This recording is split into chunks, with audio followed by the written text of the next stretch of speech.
I have in my hand here nothing other than QA10, believe it or not, QA10.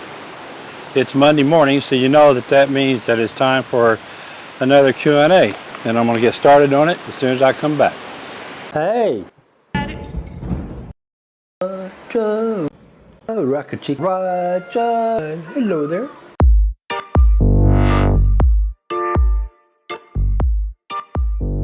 Okay, so it's Monday morning. Thanks everybody for watching. If you like this channel, please subscribe. If you like it, give me a thumbs up. If you want to get notified when I post new videos, please ring the bell. Okay, business is taken care of.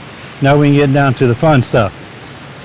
This is QA number 10. You guys are asking some really great questions and I really appreciate it. And I'm working on QA14. So you guys keep throwing the questions here. I'll answer them the best I can.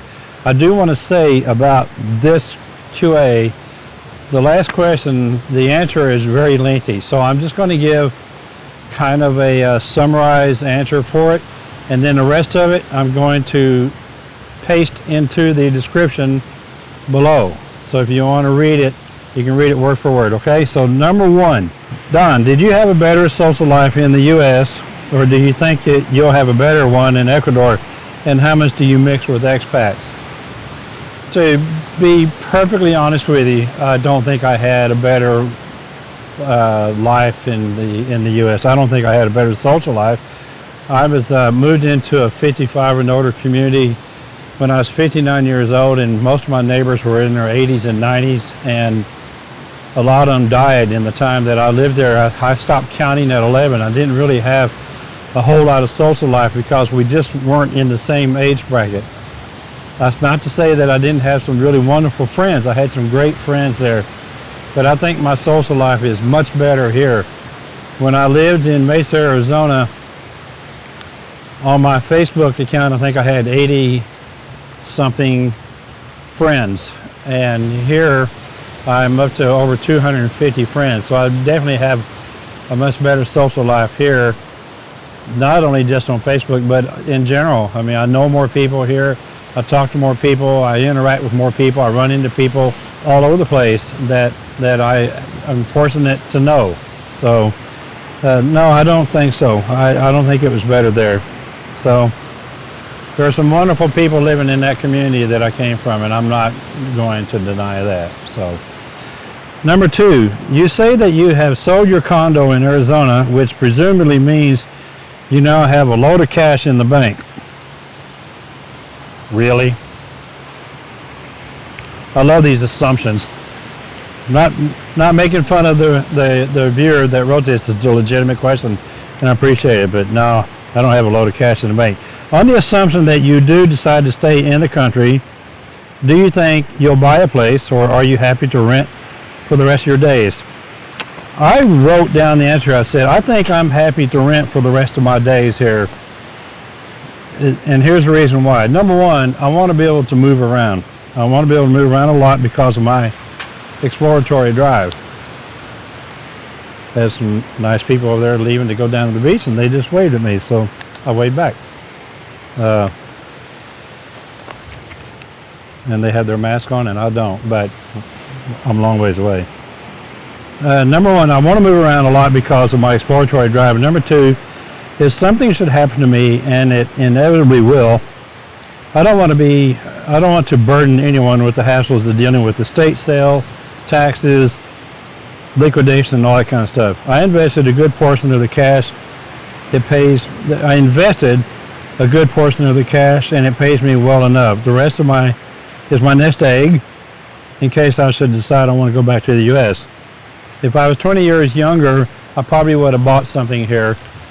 You know, 20 years younger, I would be 50 and I would have a lot more energy than I have right now. I just don't want to be in the real estate business. I don't want to be in the rental business. I don't want to have to sell my property. It's so much easier for me to rent and let somebody else fix problems that happen, like bad water heater or leaky faucet or having to replace some appliance or something like that. Now, I don't have any regrets for not buying, and I'm glad I didn't buy. So I hope that answers your question. I'm going to do a video here very soon people that have bought property here, and I'm going to talk about, how it's worked out for them, how was it a good thing, was it a bad thing, and I'm going to try to get as much detail as I can. I hope that answers your question. Number 3, hey Don, don't you lose your Social Security benefits, more specifically your monthly check, when you become an expat there? I mean, you can live there the rest of your life when your checks will never stop? Is that correct? Folks, once you start drawing Social Security, that's a benefit that you're given by the United States. You don't lose your Social Security. I don't care where you go. And if you want to, you can have your Social Security check mailed to you wherever you are. You're going to have it deposited in your local bank. I could have it deposited at JEP Cooperative here in Ecuador, here in Manta, but I didn't. I chose to leave it in the United States and put it in the bank there. You don't lose your Social Security when you leave. And as far as I know, I could be a little wrong about this, but I think there's only 2 countries in the world where the Social Security Administration will not mail your check or deposit to a bank account, and that's Cuba and North Korea. I'm sure somebody will probably correct me on that, and thank you for that, and I don't think that this is anything to worry about. No, you don't lose your Social Security check or your benefits when you become an expat. Becoming an expat, there's nothing official. You don't really, fill out a form and then, sign on the dotted line and now all of a sudden you're an expat. An expat is a term used for, people that are here. Then I guess that's short for expatriate. I'm still a U.S. citizen, and I will always receive my Social Security benefits as long as I'm alive. I'll probably still receive it even after I'm dead, and then somebody will finally have to catch on to Social Security that I'm dead, and then they'll want that money back, and that won't be my problem. Number 4, banking hiccups you may have encountered. The biggest banking hiccup that I encountered after coming here was when I went to purchase my CDs and open my bank account at JEP. Because of the nature of the drug trafficking problems here, money laundering is a big thing. And when you come to a bank here, you're going to have to be prepared to show where your money came from. This was one big hiccup for me. I was not prepared to prove where my investment money came from. I had to show a copy of my canceled check from when I closed on the sale of my condo. I had to prove where all the money basically in my bank account, where it came from. And it was a major hiccup, but you just have to get through it. Once you are basically approved by the bank and they feel comfortable with you and don't think you're laundering money, then they never question you again, I think, unless it's over $5,000, and then you may have to show some proof, okay? So that was pretty much the banking hiccup for me. Number 5, did you consider other countries for retirement? Yes, and I still do. There's a lot of places I can go. I was even thinking about Mexico, but now I'm understanding that the requirements for being there as a temporary resident, tourist visa holder, whatever, is so strict, and now they require you to have so much money. And I think they've eliminated the rule of you being able to leave the country and turn right around and come right back in and automatically renew your 180-day visa, tourist visa that people did for years and years and years. But I think about the Philippines, I think about Panama, I think about Colombia, I think about going to Asia. So I can go anywhere, really. I'm just going to go where it'll be affordable to live if I don't stay here. Right now, I plan to stay here in Ecuador, but I certainly could go somewhere else. I've always had that option. I'm single, and I'm free as a bird, and I can go wherever I want to go. Number 6, what's the minimum wage in Ecuador? I'm curious about the standards of living with the minimum wage income. The minimum wage, when I came here, was $400 per month. Now it's being increased to $425. The only reason I can think of why anybody would want to know about minimum wage is what effect it's having on inflation here.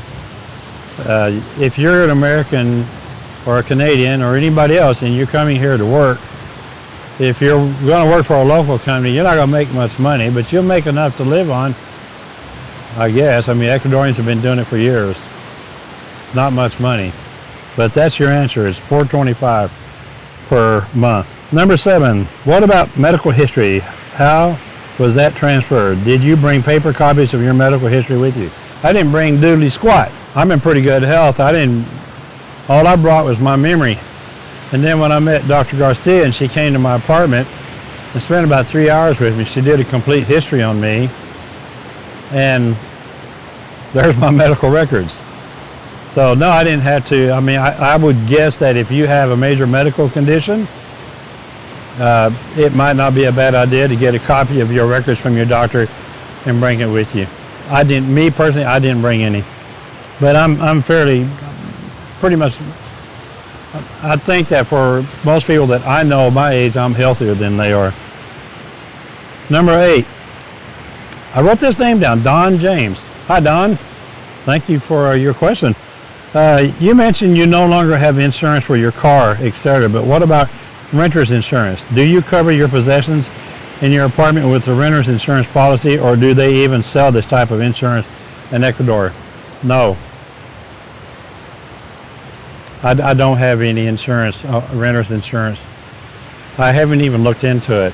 It hasn't even crossed my mind, to tell you the truth. But here's what I'm going to do.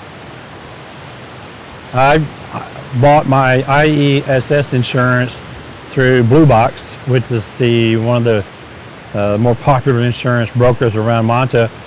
And as soon as I get back up to my apartment from this recording, I'm going to research it and I'm going to put the information in the description. Even if I don't find anything, I will put it in the description. Okay? Thanks, Don. I appreciate your question. Number 9, Don, I see you live in a high-rise apartment and you mentioned you have been in 4 earthquakes. Is it safe living on the 9th floor? I have no way in the world I know how to answer that question. You know, my apartment building, when we had the 7.5 in Peru here at the first week of November, it rattled me pretty good. It shook me. I was on the 9th floor. It woke me up in the morning. The whole building everything was moving, you know. Nothing broke, nothing fell, you know. My building survived the 2016 earthquake just fine without any scratch. I have to just believe that it's going to be okay. I'm just not going to let it control my life. I'm not going to worry about it. And I think it's built to earthquake standards. Most of the buildings around here are. When I'm through with this video, I'll do a pan up and down the beach, and you know, see what it's like. Well, I don't know. You really won't see that many buildings. Got one right above me here, but I'm kind of down close to a wall here and can't really see much. But anyway, I feel safe. I'm not really worried too much about it. Number 10, last question. Is it true that the exit tax on money being taken out of the country is being eliminated? So this is the question that I've said that I'm going to post the answer to in the description, because I have a lot of feedback from some people around Ecuador that have fed some useful information, and I believe it's credible. I do know this. The exit tax is being phased out. I know this, okay? It's going to be phased out by 100% by the end of 2022. And then according to the reports, it'll be phased out another 1% in 2023, and it's going to continue that way until it's completely gone. Now, a lot remains to be seen. We don't know what's going to change. That's one thing that's for sure. Here in Ecuador, things change a lot. Read the information that I'm going to post in the description below, and hopefully that'll be a good enough answer for you. So that's it. That was QA10. Went by pretty quick. I hope I didn't bore you too much. Since you're watching this on Monday morning, I'm actually recording this on Saturday.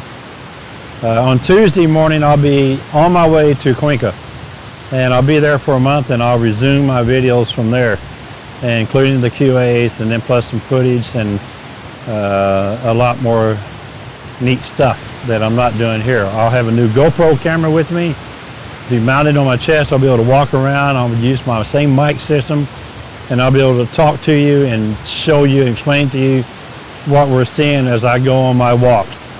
And then I'll do some aerial footage from my drone. And then of course I'll do some still photography. So from a beautiful day here, I'm going to show you some footage here in just a second here in Manta. Thanks for watching.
Well,